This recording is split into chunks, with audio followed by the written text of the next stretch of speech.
Well, hello again, my friends, and welcome back. Today, I'm going to talk about why we cannot have nice things. Side note, this video is brought to you by nothing. Nothing. It's always there. It's never there. It's always around you. It's never around you. Nothing. Make sure to order nothing through the affiliate link below, and I'll be sure to get nothing in return. So back to the video. Oh boy, why we can't have nice things. What do I mean by this? We have all heard that term before. It's usually due to somebody who's taking advantage, taking more than their share of something, or abusing a system that makes it hard for everyone to enjoy. It's why we are facing a lot of the problems in the world that we are right now.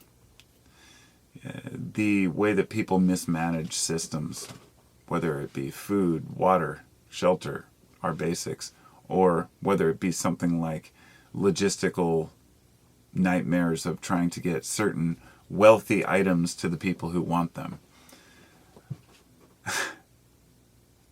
When I say nice things, I'm not talking about items so much as why people can't live in harmony and happiness and comfort, and why we are consistently convinced by those with power or with means and the billionaires around the world that if we just keep working hard, everything will work out for us, and that we shouldn't expect more and we shouldn't complain, that we should be obedient workers and just do our thing. The reason we can't have nice things is because some people abuse. I thought about this relating to psychedelics, for example, or drug use in general, but namely psychedelics. Psychedelics have been shown over the, several decades to be wonderful tools for self-discovery, for helping with PTSD, for helping with end-of-life mental state and care. As well as helping heal and wounds and mental wounds and relationships. Amazing tools, but they were banned back in the 70s under a blanket law. The Nixon's war on drugs basically made it impossible to study. But those studies were already going on at the time. Now they're back. These same things are still being studied, and people are finally starting to get them legalized or at least tolerated. In the psychedelic world,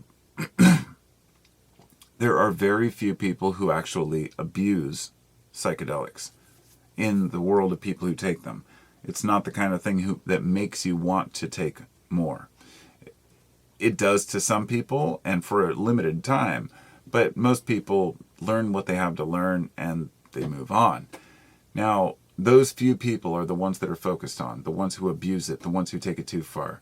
The crazy guy who jumps out the window, the one rare case, which, side note, a lot of the cases of, death on psychedelics back in the 60s were actually people who were experimented on by the government. That's how they knew what was going on, because they would actually dose people at parties and have two-way mirrors, or one-way mirrors rather, in these basically fake set-up motel rooms where people would go and party, and they would monitor people and give them and dose their drinks at bars and watch what they are doing and see how they react.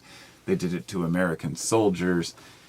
And the very people, therefore, who have banned these substances are the same ones who basically brought them to this country. Sandoz Laboratories, and back in the 30s, creating LSD, Swiss Crystal, and then the CIA brought it over here to do testing on people, and the rest is history. Timothy Leary and his friends get a hold of some, and the merry pranksters wander around the country just manufacturing this stuff by the barrel. And a lot of it's still around today. But not to get too far into psychedelics, but it was a great example or a metaphor of why we can't have nice things because of the few people who took it too far, even though they don't represent the whole. This is the same way that all of one political group is demonized because a few of them are so extreme. whereas the majority of the people are somewhere in the middle. When we focus on the extremes, we fail to see that most people are not on that spectrum. Or rather, they're somewhere around the middle of the spectrum. Balanced views on things. It would be nice to think that all adults are responsible and that at some age you respect each other, respect each other's property, your space. I know that a lot of the division out there is because of, I guess, the disparity of wealth. But I don't think that that would necessarily change if everybody had wealth, because it seems that wealth itself is a disease, and the more we have, the more around us there is to have, the more we want. And as a society, we constantly yearn for what our neighbor has. And maybe we should step back and say, we've always had nice things. We don't have to worry about what somebody else wants. We don't have to find our neighbor's values the same as our own. And we don't have to covet our neighbor's goods.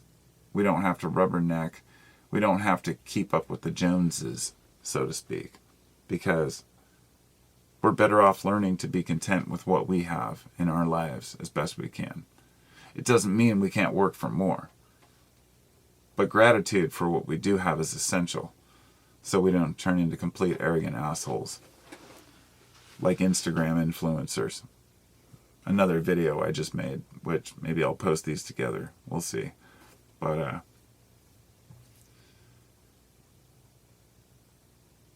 to each his own, or her own. Don't know what else to say about it.